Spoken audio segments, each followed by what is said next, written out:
Gojo Satoru जिंदा है, he is not dead yet. Jujutsu Kaisen का राइटर बस हमारा काट रहा है और ये चीज प्रूव करने के लिए मैं आपके लिए अल्टीमेट थ्योरी विद प्रूफ लेकर आया हूँ, जो कि आप खुद सुनकर बोलने वाले हो हाँ भाई गोजो भी रियली जिंदा है। इन थ्योरीज को अच्छे से जानने के लिए मैं बार बार आपको सीरीज में आगे पीछे लेकर जाने वाला हूँ, तो वीडियो में साथ बने रहना। फर्स्ट ऑफ ऑल याद है सीजन 1 में यूजी इटाडोरी की फर्स्ट डेथ, उस वक्त जब उसका बॉडी लिटरली हार्टलेस हो गया, जब सुकुना यूजी की बॉडी से उसका दिल ही निकाल चुका था। इसके बावजूद भी यूजी ने सुकुना की हेल्प से कम बैक किया। यहाँ पर अगर मैं थोड़ा सा ज्ञान दूं तो सुकुना ने एक्चुअल में जब यूजी का हार्ट रिप आउट किया तो उसने यूजी की सोल अपनी इननेट डोमेन में संभाल ली थी और कुछ टाइम बाद रिवर्स कर्स टेक्निक की मदद से यूजी के हार्ट को रिपेयर करके उसकी सोल वापस उसके बॉडी में डाल दी थी। गोजो और शोको दोनों वहीं पर थे जब यूजी ने अपना कमबैक किया। जुजुत्सु काइसन की यूनिवर्स में Gojo one of the most talented sorcerer है और उसके लिए रिवाइवल का ये प्रोसीजर अपनी बॉडी पे परफॉर्म करना कोई मुश्किल काम नहीं और यूजी की सोल स्वैप टेक्निक की मदद से ये काम और भी आसान हो जाएगा। ये पॉसिबिलिटी गोजो की स्टोरी आपके साथ बहुत अच्छी तरह फिट भी बैठ जाती है। Late me explain. सीजन 2 में जब गोजो मरने के करीब होता है तो वो फाइटिंग को गिव अप करके अपना दिमाग रिवर्स कर्स टेक्निक पर फुली फोकस कर देता है।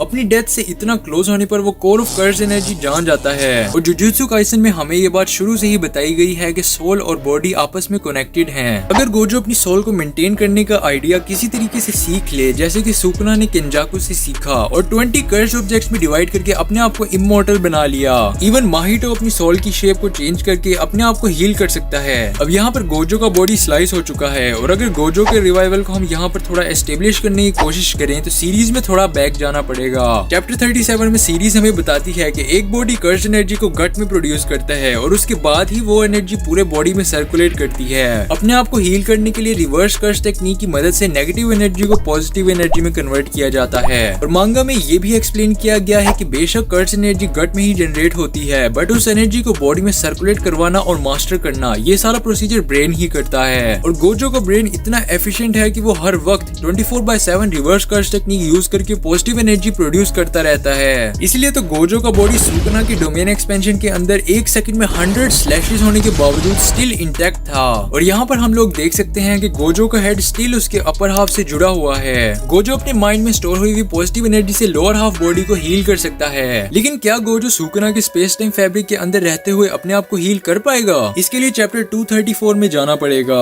जब माहोरागा ने फर्स्ट टाइम सुकुना वाली क्लीव अडॉप्ट करके गोजो का आर्म को स्लाइस किया तो गोजो ने कुछ ही टाइम बाद रिवर्स कर्स टेक्निक से अपने आर्म को रिप्रोड्यूस कर लिया। गोजो के रिटर्न की ये पॉसिबिलिटी काफी मेक सेंस करती है और अगर राइटर चाहे तो गोजो के माइंड की पॉजिटिव एनर्जी यूज करके उसका धमाकेदार कमबैक कर सकता है। बट अगर हम यहाँ पर सपोज कर लेंगे फाइट के बाद गोजो के माइंड के अंदर अपने आप को हील करने के लिए इनफ पॉजिटिव एनर्जी नहीं बची है तो फिर वो आखिर कैसे कमबैक करेगा? वेल, इसकी थ्योरी ये है कि सिर्फ 2 बंदे हैं जो कि दूसरों की बॉडीज को रिवर्स कर्स टेक्निक से हील कर सकते हैं और वो है शोको और यूता।